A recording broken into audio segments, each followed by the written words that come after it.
여러분 안녕하십니까? 부동산학개론 한동균입니다. 자, 347쪽이 되겠습니다. 부동산 금융의 동원 방법은 공급자가 자금을 조달하는 방법을 얘기하는데, 먼저 조인트 벤처는 좀 이따 설명하고, 이 신디케이트라고 보죠. 이 신디케이트는 부동산 우리의 개발 사업을 할 때 투자자를 모집을 하는 형태를 우리가 의미하죠. 자, 1번 지문 볼까요? 밑에서 7번째 줄 볼까요? 347조.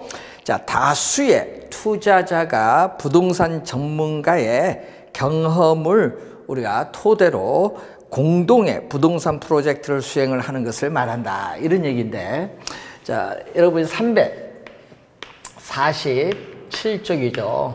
자, 다수가 되죠. 이 다수의 투자자입니다. 자, 다수의 우리가 투자자들의 뭐가 있죠? 자금과 이 개발업자, 이 개발업자에 있어서의 개발 사업에 대한 전문적인 노하우, 이 전문성을 두 개를 결합을 했다. 두 개를 결합을 했습니다. 이 결합한 이 투자자에 있어서의 집단을 우리는 부동산, 우리가 신디케이션 또는 부동산 신디케이트라고 하죠. 부동산 신디케이션 또는 부동산 신디케이트라고 하는데, 이 개발업자는, 여러분 개발업자는 신디케이터라고 하죠. 이 부동산 개발 사업에 있어서 이 개발업자는 신디케이터라고 하는데, 이 신디케이터로서 개발업자는 개발회사일 수도 있고 건설회사일 수도 있고 니즈회사일 수도 있습니다. 자, 그래서 투자자들이 개발 사업에 필요한 자금을 직접 대기 때문에 뭐죠? 직접 투자다. 간접 투자가 아니라 이 개발 사업의 투자자들이 자금을 직접 대기 때문에 직접 투자이면서 우리가 신디케이션은 직접 투자다. 간접 투자가 아니라는 걸 의미하고, 또 이 신디케이션은 바로 또 지분형이다. 이 지분 우리가 형이죠. 우리가 지분 자금 조달 방식에 있어서 지분 금융 방식입니다. 이 지분 금융 방식이다. 이렇게 자금 조달 방식에 보면은 지분 금융이다. 이 부채 금융이 아니라 또 간접 투자가 아니라는 거. 이 지분 금융 방식이다. 이렇게 보시면 되겠습니다.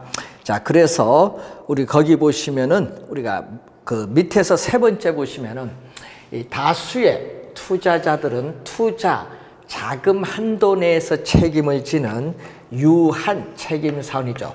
투자 한도 내에서 책임을 지는 유한 책임 사원이다. 유한 책임 사원이고, 투자 한도 내에서 책임을 지고, 투자자는 우리가 배당에 따르는 우리가 수익을 획득한다. 배당에 따른 수익을 획득을 하죠. 이것을 우리는 수동적, 회사를 조직하고 경영하지 않기 때문에 유한 책임 사원을 수동적 투자자라고 하고요. 이 개발업자는 회사를 조직하고 경영을 합니다. 그래서 우리는 무한 책임 사원을 의미하죠. 무한 책임 사원. 자, 무한 책임 사원으로서 회사를 조직하고 경영하면서 관리 운영의 책임을 가지고 있다. 관리 운영의 책임을 가지고 있는 능동적 투자자다. 능동적 우리가 투자자라고 하죠. 자, 그래서 유한 책임 사원과 무한 책임 사원을 우리 결합을 한, 우리가 이것을 우리는 미국에서의 신디케이션의 대표적인 형태가 파트너십인데, 이걸 번역을 하면은 합자회사라고 번역을 하시면 돼. 합자회사, 파트너십이죠. 미국에서의 부동산 신디케이션의 대표적인 형태는 파트너십이라고 보시고, 이 자금을 모집을 할 때는 투자자들의 자금을 모집을 할 때는 이 개별 모집을 하는 사모 방식은 개발 사업의 규모가 작을 때 그렇고, 우리 공개 모집을 하는 공모 방식은 개발 사업의 규모가 클 경우에 공모 방식인데, 미국에서는 투자자가 31명을 넘어가면은 공모 방식을 취하도록 하고 있다, 이렇게 보시면 되겠습니다. 자, 이 신디케이션에 대한 그러한 내용을 한번 확인해 봤고, 자, 348페이지 보시면은 프로젝트 파이낸싱이 나오죠. 자, 프로젝트 파이낸싱은 금융이죠. 프로젝트 파이낸싱에 있어서 이 파이낸싱은 금융이라고 번역합니다. 그래서 프로젝트 금융이라고 하는데, 이때 이 PF 이렇게 우리가 얘기를 하죠. 약어로. 프로젝트 파이낸싱, 프로젝트 금융이라고 해요. PF 방식이라고 한다. PF 방식. 자, 그러면은 이 PF는 부동산을 담보, 프로젝트 금융은 부동산을 담보로 해서 금융기관으로부터 우리가 대출을 받는 방식이 아니라는 점 꼭 기억을 해 두셔야 되겠죠. 자, 이때 사업주를 우리는 스폰서라고 합니다. 사업주 스폰서인데, 이 사업주가 개발 사업을 하는데 이미 융자를 받아서 하고 있기 때문에 더 이상 대출이 어렵다. 그래서 이 사업주는 특정의 개발 사업을 위해서 출자를 통해서 뭐를 하나 만들죠? 프로젝트 회사. 이 사업주와는 독립적인 특수법인을 만들죠. 사업주와는 독립적, 법률적, 회계적으로 독립적인 특수법인인 프로젝트 우리 시행회사를 이렇게 하나 만들게 되겠죠. 시행회사를 하나 만듭니다. 그래서 무엇을 위해서 만드냐 하면 특정 프로젝트 개발 사업. 미국에서는 텍사스 주에 유전 개발 사업을 위해서 PF를 도입을 한 거죠. 이 특정 프로젝트 개발 사업을 위해서 우리가 도입을 하는데, 이 특정 프로젝트 개발 사업은 당연히 돈이 많이 들어가요. 대규모 뭐 유전 개발 사업, 아파트 개발 사업, 고속도로 개발 사업, 우리 전철 개발 사업, 대규모 자금이 소요됩니다. 대규모 자금이 소요되고 공사 기간이 장기간 소요된다. 이 대규모 자금이 소요되고 공사 기간이 장기간 소요되는 우리가 이런 특정 프로젝트 개발 사업에 있어서의 미래에 뭐를 담보로 하죠?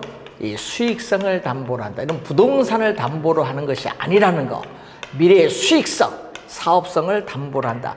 부동산을 담보로 하는 것이 아니라 미래의 수익성, 이 사업성을 담보로 한다. 미래의 수익성, 이 사업성을 담보로 이 프로젝트 우리가 시행회사에 우리 재무 상태표상의 부채, 과거의 대차대조표라고 하죠. 이 재무 상태표상의 부채로서 뭐를 발행하죠? 회사에 채권을 발행합니다. 자, 회사채를 발행해서 개발 사업에 필요한 자금을 조달하는데, 회사채를 발행하는 것은 간접이 아니라 직접 금융이다.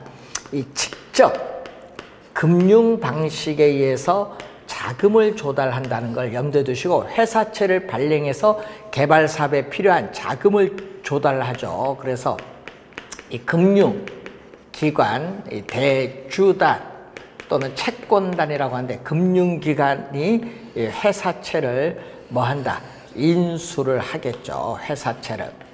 자, 회사채를 인수하는데 한 은행이 인수하면 너무 위험이 크니까 여러 은행이 공동으로 이렇게 회사채를 인수하는 것을 신디케이션 론이라고 해요. 신디케이션. 자, 신디케이션 형태로 대출을 해준다. 자, 론은 대출이거든요. 신디케이션 형태로 개발 사업에 필요한 자금을 이렇게 대출을 해줍니다. 개발 사업에 필요한 자금을 대출해 주면은 우리가 프로젝트 시행회사는 우리가 금융기관의 대출금에 대한 이자를 갚는데, 문제는 미래의 불확실성이 크기 때문에 PF, 프로젝트 파이낸싱에 있어서의 대출 금리는 일반 기업에 있어서의 대출금리보다 보통 한 3, 4배 이상 높게 나타나죠. 예, 높다는 거. 그래서 금융기관은 높은, 우리가 개발 사업을 성공할 경우에 높은 수익을 획득을 할 수가 있다, 이런 얘기죠. 자, 그 관련돼서 우리가 이때 대출을 해줄 때는 누구 입장에서 대출자인 저당 투자자인 대출자 입장에서 개발 사업에 필요한 자금을 대출해 줍니다. 자, 미래의 불확실성 위험이 높기 때문에 금융기관은 여러 형태의 보증을 요구하거나 보험 가입을 요구하기도 하죠. 자, 원료 공급업자, 구매자, 시공회사인 건설회사라든지 국책사업일 경우엔 정부 등의 보증을 요구를 하죠. 그럼으로써 우리는 이해관계인들에게 위험을 분산시키는 효과가 있다는 그러한 내용이 되겠습니다. 자, 큰 흐름을 보는데 만약 이 특정 프로젝트 개발 사업으로부터 발생하는 미래의 현금 흐름, 자, 이 특정 프로젝트 개발 사업에서 발생하는 미래의 현금 흐름을 가지고 이 회사채에 대한 상환의 재원으로 삼는다. 자, 그럼 이 자금은 프로젝트 시행회사나 우리는 프로젝트 시행회사나 시공회사인 건설회사의 자체 계좌를 통해서 관리하는 것이 아니라는 거죠. 어디서 관리하냐면 부동산, 우리가 신탁회사에서 관리를 하겠죠. 자, 부동산 신탁회사에서의 에스크로우 계정이 있습니다. 자, 부동산 신탁회사의 에스크로우 계정, 위탁 관리 계좌가 있습니다. 위탁 관리 계좌에 있어서 여기서 우리는 개발 사업에 필요한 자금을 대출받았을 때 여기서 자금을 우리가 관리를 한다는 내용이죠. 자금은 여기서 관리를 해요. 자, 이것도 기억 좀 해두셔야 되겠고, 자, 이 특정 프로젝트 개발 사업이 망하면은 금융기관은 프로젝트 시행회사가 가지고 있는 자산이나 미래의 현금 흐름에 대해서만 원리금 상환을 청구할 수 있습니다. 이 사업주에는 원리금 상환을 청구할 수 없죠. 그래서 사업주는 개인적인 채무가 없는 비소급 금융을 원칙으로 하는데, 문제는 이 개발 사업에 보증을 한 경우가 있죠. 이 개발 사업에 보증을 한 경우가 있습니다. 이 보증을 한 경우에는 이 보증한 부분에 대해서 제한을 두죠. 보증한 부분에 대해서 제한을 둬서 원리금 상환을 청구할 수 있는 제한 소급 금융인 경우가 일반적이다. 자, 프로젝트 시행회사가 조달한 자금을 사업주가 개발 사업에 이용을 하기 때문에 사업주의 재무상태표상에 부채로 자금을 조달하지 않죠. 사업주의 재무상태표와는 관계없기 때문에 이 사업주의 장부 외에, 사업주는 장부 외에 자금을 융통할 수 있는 장점이 있어요. 부외 금융효과를 가지죠. 그래서 이전에 대출받은 금액보다 더 많은 자금을 조달해서 개발 사업에 투자할 수 있죠. 그래서 채무를 수용할 수 있는 능력, 채무를 수용할 수 있는 능력이 이전보다 높아진다는 장점을 가져요. 이전보다 높아진다. 그런 장점을 또 가지고 있습니다. 자, PF에 대한 그러한 내용이 되겠죠. 자, 그래서 여러분이 348페이지의 중간에 의의를 보시면은 이 사업주의 신용이나 물적 담보로 대출을 받는 것이 아니라 특정 프로젝트의 사업성을 담보로 자금을 조달하는 금융기법, 밑줄 그어야겠죠? 이 사업성을 담보로 자금을 조달하는 금융기법으로서 공급자 금융이다. 공급자가 자금을 융통하는 금융이라는 걸 염두에 두셔야 되는 그러한 내용입니다. 자, 그래서 이 밑에서 6번째 보시면 특징, 이 자금을 차입을 하는 주체는 사업주가 아니라 누가 자금을 차입하죠? 프로젝트 회사죠. 프로젝트 회사가 자금을 차입을 하고요. 밑에서 4번째, 법적으로는 신용이 전련된다. 사업주와는 우리가 신용이 전련돼요. 독립적이기 때문에 그렇습니다. 자, 그것을 염두에 두고 또 밑에서 4번째 보시면은 프로젝트 파이낸싱의 자금은 건설회사나 시공회사는 별도의 독립된 계좌, 에스크로우 계정이죠. 부동산 신탁회사의 에스크로우 계정을 통해서 관리를 하고 또 일정한 요건을 갖춘 경우에는 법인세 감면 혜택을 또 받을 수도 있습니다. 자, 349페이지 보시면은 우리가 원칙적으로는 비소급 금융을 원칙으로 하고 보증 등이 있는 경우에는 제한 소급 금융도 가능하다. 자, 거기 니은에 보시면은 프로젝트 금융이 부실화된다. 그럴 경우에는 대출해준 금융기관도 채권 회수가 곤란하기 때문에 또 해당 금융기관의 부실로 이어질 수 있다라는 걸 얘기하고 3번에 부의 금융효과인데 여러분 대차대조표라는 용어가 바뀌었습니다. 대차대조표가 아니라 재무상태표라는 걸 염두에 두셔야겠죠.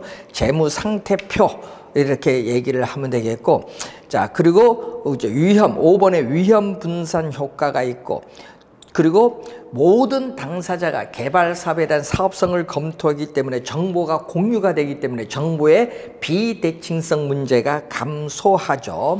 또 PF 금리가 높기 때문에 높은 금융 비용을 수반한다는 문제점을 또 가지고 있습니다. 자, 347페이지에 조인트 벤처를 보시면은 자, 특정 목적을 위해 공동으로 사업을 전개하는 조직체인데 이 공동 벤처 회사를 말하죠. 그래서 조인트 벤처는 지분 금융 방식이면서 또 직접 우리가 투자인데 소수의 개인이나 기관 투자자로 구성되죠. 자, 이때 이 금융기관이 누군 입장에서 지분 투자자, 이 금융기관이 대출자가 아닌 지분 투자자 입장에서 개발 사업에 우리는 지분을 투자할 수 있죠. 그래서 프로젝트 우리가 시행회사와 이 지분 투자자 입장에서 금융기관이 지분을 투자를 함으로써 공동으로 개발 사업을 하는 것을 조인트 벤처라고 하죠. 그래서 조인트 벤처는 소수의 개인이나 기관 투자자로 구성이 되어 있다. 이렇게 보시면 되겠습니다. 자, 그 관련해서 우선 여러분이 조인트 벤처는 지분 투자자 입장이라는 거, 금융기관이. 그래서 조인트 벤처는 지분 금융 방식이면서 직접 투자라는 것을 또 기억을 해 두셔야 되겠습니다. 자, 350페이지인데 여러분 PF는 원래 출제 가능성이 좀 높거든요. 그래서 이런 프로젝트 파이낸싱은 33회 원래 또 출제 가능성이 상당히 높은 우리가 문제다. 이렇게 보시면 되겠습니다. 자, 그러면 이제 부동산 우리가 투자 회사가 이제 또 나오는 부분인데 자, 여러분 교재 350페이지 보시면은 부동산 투자 회사에 관한 법률이 있습니다. 자, 부동산 투자 회사에 관한 법률이 우리가 2001년 2월에 통과되면서 7월 1일부터 시행한 제도가 부동산 투자 회사에 관한 법률인데 이 부동산 투자 회사에 관한 법률에서 부동산 투자 회사, 일명 부동산 투자 신탁이라고 하는데 이것을 리츠라고 하죠. 리츠. 네, 부동산 투자 회사를 말합니다. 자, 그래서 여러분 교재의 개념 350페이지에 1번의 개념이 나오죠. 일반 소액 투자자들에게 주식을 발행해서 자금을 모으죠. 그래서 투자자들을 대신해서 회사의 전문적인 경영 능력으로 수익을 내서 이것을 투자자들이 출자한 비율에 따라 배당의 형식으로 되돌려주는 일종의 뮤추얼 펀드라고 합니다. 그리고 2번에 이 지분형의 간접 투자 상품, 지분의 동그라미, 간접의 동그라미 우리 치시면 되겠죠. 그래서 부동산 투자 회사는 부동산에 직접 투자해서 어떻게 수익을 발생시키는 것이 아니라 이 부동산 투자 회사의 전문가들이 우리가 투자해서 발생한 수익을 투자자들에게 되돌려주는 간접 우리가 투자다. 간접 투자이면서 니츠 자체가 하나의 상품이 되죠. 자, 소액 투자자들의 자금을 모아서 대규모 자금을 만들어서 투자를 하죠. 이것을 우리는 금융기관의 뮤추얼 펀드에 빗대서 부동산에 있어서의 뮤추얼 펀드라고 합니다. 부동산에 있어서의 뮤추얼 펀드라고 하는 얘기죠. 자, 그 내용이고, 자, 3번에 보시면은 이 니츠 주식에 투자한 투자자는 주식 매매에 따르는 차익도 얻을 수 있고 또 주식을 보유함으로써 배당에 따르는 이익도 얻을 수도 있습니다. 자, 그리고 투자 한 주에 5,000원 샀는데 한 주당 4,700원 될 수도 있죠. 투자 원금에 또 손실을 발생할 수도 있습니다. 그래서 리츠 4번 볼까요? 소액 투자자들이 주주로 참여를 하고 있고요. 또 주식을 주식시장에서 자유롭게 거래가 된다는 점이 중요한 특징이고, 5번에 보시면은 우리가 리츠는 주식시장에서 주식의 형태로 거래가 이루어지기 때문에 언제든지 부동산에 직접 투자에 비해서 현금화가 빨라요. 황금성 면에서 부동산 직접 투자에 비해서 유리하다는 장점을 가지고 있다. 이렇게 보시면 되겠습니다. 자, 그러면은 이 부동산 우리가 투자 회사에 관한 법률에 의한 이 부동산 투자 회사를 보게 되면은 자, 어떤 특징을 가지고 있느냐? 자, 우선은 자기 관리 부동산 투자 회사의 종류를 보면은 이 자기 관리 부동산 투자 회사, 자기 관리 부동산 투자 회사, 위탁, 우리가 관리 부동산 투자 회사, 그리고 기업 구조조정, 기업 우리가 구조조정 부동산 투자 회사. 이 기업 구조조정을 코퍼레이트 리스트러처링해서 CR 리츠라고 뉴스나 신문에 보면 많이 나오죠. 기업의 구조조정을 목적으로 우리가 나오는 거죠. 자, 우선은 종류는 크게 3가지인데 여러분 350페이지 밑에 종류를 보시면은 자산 운영 전문 인력을 포함한 임직원을 상근으로 두고 자산의 투자 운영을 직접 수행하는 회사를 자기관리 부동산 투자 회사라고 하죠. 이 개념을 또 시험 문제에 또 자주 출제를 하죠. 이 개념 잘 알아두시고, 자, 회사 형태를 보면은 자, 본점 외에 지점을 설치할 수 있고, 본점에 지점을 설치할 수 있고 직원을 고용하거나 상근 임원을 둘 수 있는 회사를 실체회사라고 합니다. 실체회사. 자, 그리고 위탁관리 부동산 투자회사와 기업 구조조정 부동산 투자회사는 이 자산의 투자 운영, 자산의 투자 운영을 자산관리 회사에 위탁하는 회사입니다. 예?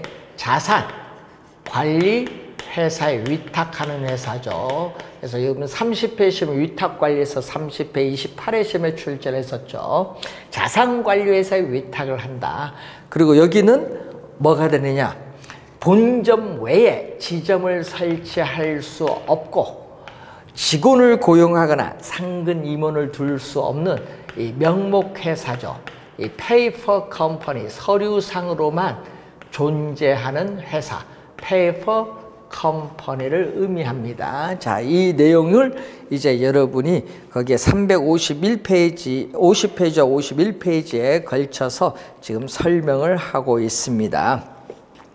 자, 자산 우리가 관리 회사 우리가 51페이지에 그 참고해 보시면은 이 자산관리회사는 위탁관리 부동산 투자회사 또는 기업 구조조정 부동산 투자회사의 위탁을 받아 자산의 투자 운영 업무를 수행하는 것을 목적으로 설립된 회사인데 설립 요건 나오죠.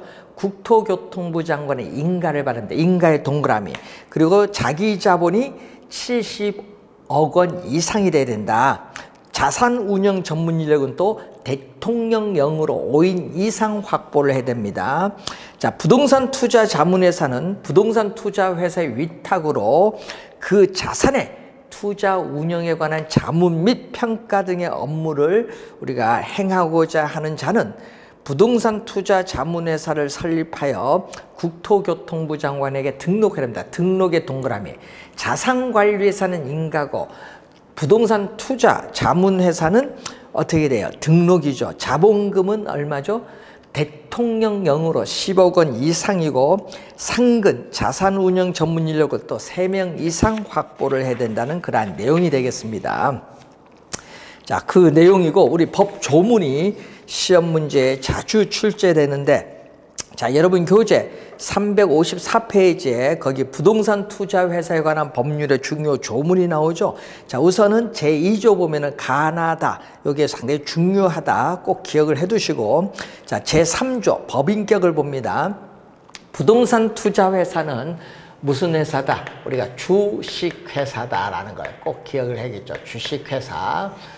자, 주식회사라는 걸 기억을 좀 해두시면서, 자, 2항 볼까요? 부동산 투자 회사는 부동산 투자 회사에 관한 법률에서 특별히 정한 경우를 제외하고는 상법의 적용을 받습니다. 왜? 상법상 주식회사니까.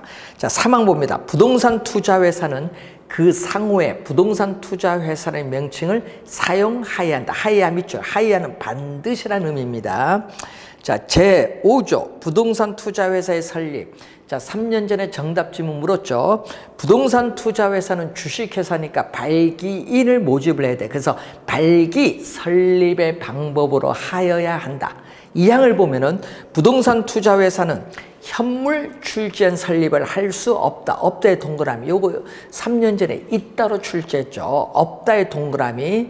자, 현물 출전 설립을 할 수 없다라는 거. 자, 제6조 설립 자본금 또 시험에 많이 출제하죠. 자기관리 부동산 투자 회사의 설립 자본금 또 출제를 많이 하는 내용입니다. 자, 설립 자본금을 또 우리가 하나 보게 되면은, 자, 자기관리 부동산 투자 회사의 설립 자본금 5억 원. 자, 요 지문을 우리가 시험에 많이 나오는데 5억이고, 위탁관리 부동산 투자 회사와 기업 구조조정 부동산 투자 회사의 설립 자본금은 3억 원 이상으로 한다라는 내용이죠. 자, 그걸 확인을 해 두시면 되겠고, 자, 제8조의 2의 1항 봅니다. 자기관리 부동산 투자 회사는 그 설립 등기일부터 10일의 동그라미, 1개월이 아닙니다. 10일 이내에 대통령령으로 정하는 바에 따라 설립 보고서를 작성하여 국토교통부 장관에게 제출하여야 한다. 자, 제10조로 갑니다. 최저자본금이죠. 영업인가를 받거나 등록을 한 날부터 우리가 6개월까지를 최저자본금 준비 기간이라고 합니다. 그래서 영업인가를 받거나 등록을 한 날부터 6개월이 지난 우리가 자기관리 부동산 투자회사의 자본금은 70억 원 이상이 돼야 된다. 여기는 얼마야? 70억 원 이상이 되겠고, 위탁관리 부동산 투자회사 및 기업 구조조정 부동산 투자회사에 우리가 자본금 여기는 얼마? 50억 원 이상이 되겠죠. 영업인가를 받거나 등록을 한 날부터 6개월이 지난 위탁관리 부동산 투자회사 및 기업 구조조정 부동산 투자회사의 자본금은 각각 50억 원 이상이 돼야 된다. 그 50억 원이 최저 우리가 자본금이죠. 제10조도 시험에 자주 우리가 출제가 되는 내용입니다. 자, 그리고 11조의 2도 많이 나오죠. 자, 위탁관리 부동산 투자회사는 본점의 지점을 설치할 수 없음의 밑줄. 그리고 직원을 고용하거나 상근임을 둘 수 없다. 또 없다의 밑줄. 요 두 가지가 포인트. 있으면 있다로 출제를 많이 하죠. 꼭 기억을 해 두시고. 자, 14조의 8 주식의 공모로 봅니다. 2항. 부동산 투자회사는 영업인가를 받거나 등록을 한 날부터 2년 이내입니다. 2년 이내에 발행하는 주식 총수의 30%, 100분의 30은 30%죠. 30% 이상을 일반의 청약에 제공하여야 한다. 이런 얘기죠. 자, 요 두 개째는 시험에 자주 또 출제를 하는 내용이죠. 자, 14조의 8 주식 우리가 공모가 나오고 있습니다. 자, 기업 구조조정 부동산 투자회사는 의무사항이 아니다. 의무사항이 아니라는 걸 우리가 염두에 좀 두시면서 의무사항이 아니라는 거. 자, 그리고 요 두 개는 아까 있죠. 2년 이내에 발행하는 주식 총수의 몇 프로? 발행하는 주식 총수의 30% 이상을 일반의 청약에 제공하여야 한다. 하여야는 반드시가 되겠죠. 자, 15조 1항 봅니다.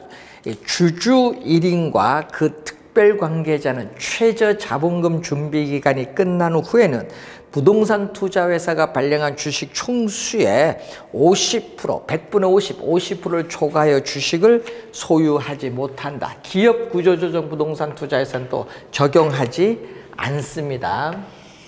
그래서 또 요 두 가지에 대해서죠.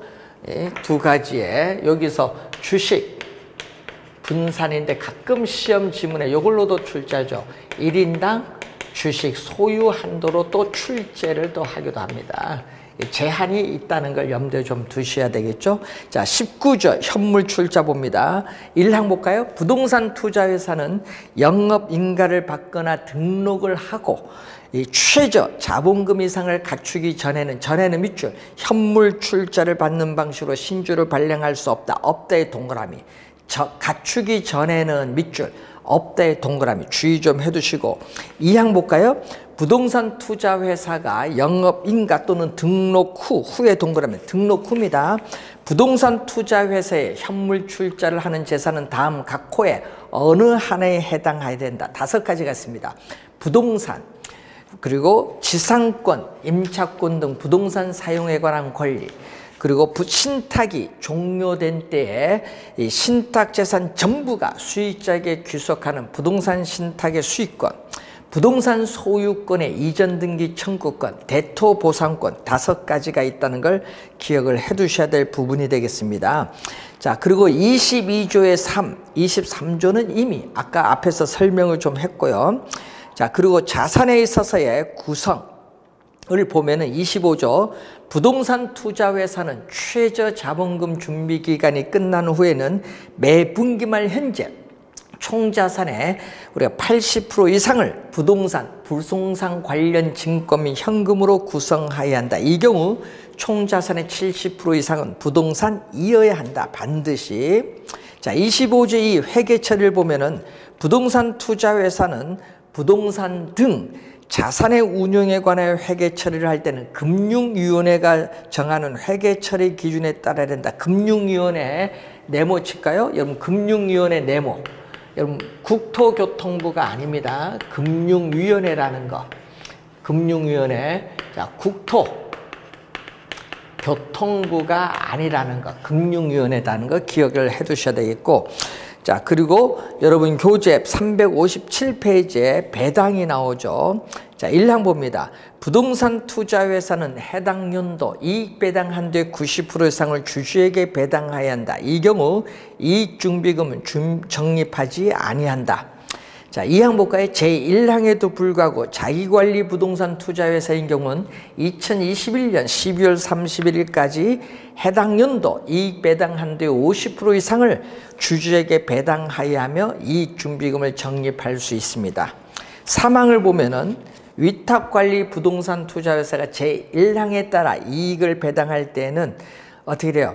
우리는 이익을 초과하여 배당할 수 있다는 얘기가 3항에 이제 나오죠. 자, 제29조 2항 차입 및 사채 발행 보면은 자금 차입 및 사채 발행은 자기 자본의 2배를 초과할 수 없다. 다만 주주총회 특별 결의를 한 경우에는 자기 자본 합계가 자기 자본을 10배를 넘지 아니하는 범위 내에서 자금 차입 및 사채 발행을 할 수 있다. 요걸 기억해 두시고 제47조 봅니다. 자기관리 부동산 투자회사 및 자산관리회사는 법령을 준수하고 자산 운영을 건전하게 하며 주주를 보호하기 위해서 임직원이 따라야 할 기본적 절차와 기준인 내부 통제 기준을 제정하여 시행하여야 한다. 자기관리 부동산 투자회사의 경우는 직원을 고용하기 때문에 내부 통제 기준이 있지만은 위탁관리와 기업구조조정은 자산관리회사에 위탁하기 때문에 내부 통제 기준은 없습니다. 그걸 확인해 두셔야 되겠죠. 그래서 부동산 투자회사는 올해 또 출제 가능성이 또 상당히 높은 또 문제입니다. 부동산 투자회사에 관한 법률, 법 조문에서 또 출제를 많이 하기 때문에 또 확인을 우선 해 두셔야 되는 그러한 내용이 되겠습니다. 자, 이렇게 해서 부동산 금융에 관련된 내용을 우리가 살펴봤고, 자, 368페이지로 넘어가면은 부동산 이용이라는 단원이 나오죠. 자, 그 중에서 여러분이 우리 부동산에 여러분 많이 듣는 용어 중에 최유효 이용의 개념이 나옵니다. 자, 368페이지에 최유효 이용의 개념을 보면은 객관적으로 보아 주관적이 아니라는 거, 객관적으로 보아 양식과 통상의 이용 능력, 전문적인 능력이 아니라는 거, 전문적인 능력이 아니라 통상, 일반적이죠. 통상의 이용 능력을 가진 사람이 위한 합리적, 합법적인 최선의 이용 방법을 우리는 최유효 이용이다. 그래서 최유효 이용을 판단하는 기준이 나오죠. 거기 봤더니 우리는 합리적 이용, 합법적 이용, 물리적으로 채택이 가능한 이용, 또 경험적 증거로서 최대의 수익을 창출할 수 있는 그러한 우리가 근거를 가지고 있어야 된다. 4가지 판단 기준이 우선 나오고 있습니다. 자, 369페이지 보시면은 이 집약도라는 용어가 나오죠. 우리 지대 이론에서도 집약도라는 용어가 많이 나오는데, 자, 토지 이용에서의 집약도는 단위 면적, 자, 1제곱미터가 단위 면적인데, 이 단위 면적 토지에 투입되는 이 노동과 이 자본의 상대적 크기는 분모 분자로 가죠. 분수시 이 크기를 집약도라고 하죠. 이때 토지 이용의 집약도가 높은 토지용은 집약적 토지용이라고 하고, 토지용의 집약도가 낮은 토지용은 조방적 토지용이죠. 주로 도시적 토지용은 집약적 토지용, 농촌의 비도시적 농촌에 있어서의 토지용은 조방적 토지용이 주로 적용이 된다는 그러한 내용입니다. 자, 그리고 집약 한계를 보시면은 369페이지 맨 밑에죠. 자, 투입되는 한계 수입. 자, 이 집약 한계는 이 토지 이용의 집약도의 뭐죠?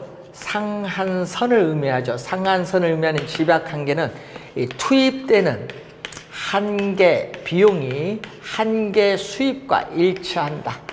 자, 한계라는 의미가 나오죠. 자, 시장 상품을 우리 생산하는데 얘기죠. 한계 비용, 상품을 하나 더 생산하는데 총 비용이 얼마나 변하느냐. 한계 수입은 시장에서 상품을 하나 더 판매하는데 총 수입은 얼마나 변하느냐. 이 2개가 같을 때 우리는 이윤은 극대화된다. 이윤 극대화 수준의 집약도로서 이때 우리는 최선의 이용, 유효 이용의 상태의 집약도다. 이렇게 얘기를 하고, 자, 토지 이용의 집약도의 하한선을 의미하는 이 조방 한계죠.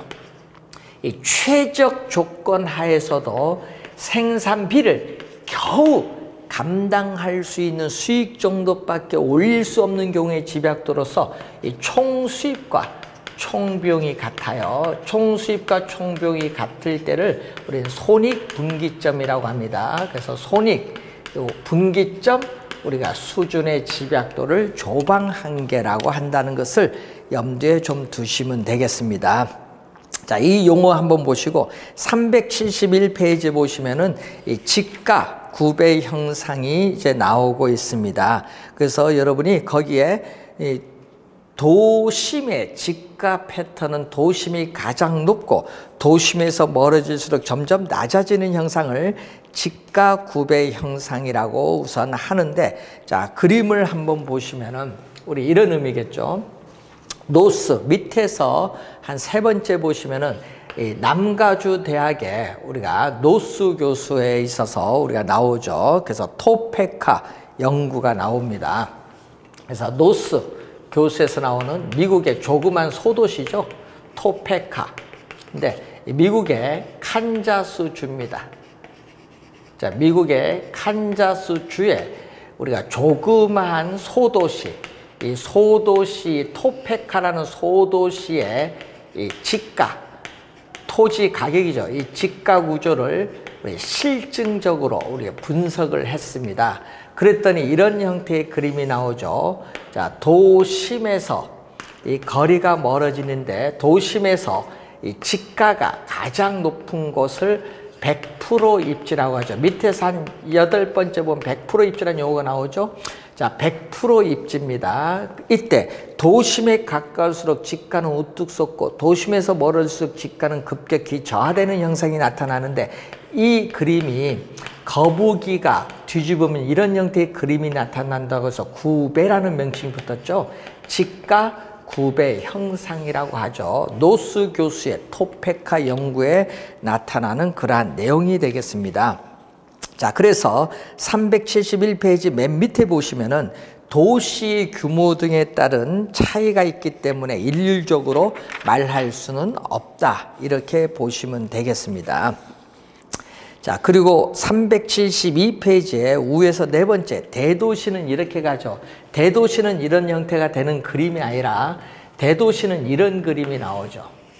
자, 도심에서 지가가 거리가 멀어지면서 하락을 하다가 상승, 하락 상승, 이 파도 치는 물결이 치는 이런 형태의 그림이 나타나고 약간 우리가 복잡한 형태가 이 대도시의 지가 구조를 나타내는 내용이죠. 이 내용이 여러분이 그 그림은 없지만은 그 니은의 대도시라는 내용 한번 확인을 한번 해보시기 바랍니다.